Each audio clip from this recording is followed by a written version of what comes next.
శివుని జటలనే తన నాట్య చతులుగా జలకమాడు సతులకు సౌభాగ్యదాత్రిగా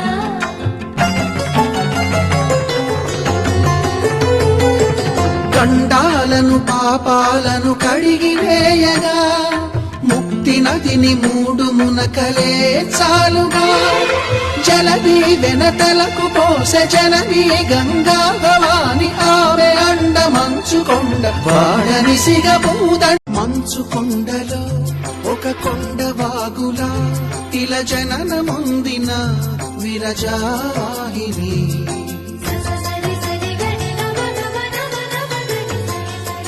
విష్ణు చరణమే తన పుట్టినిల్లుగా శివగిరికి చేరిన సురగంగ నీవని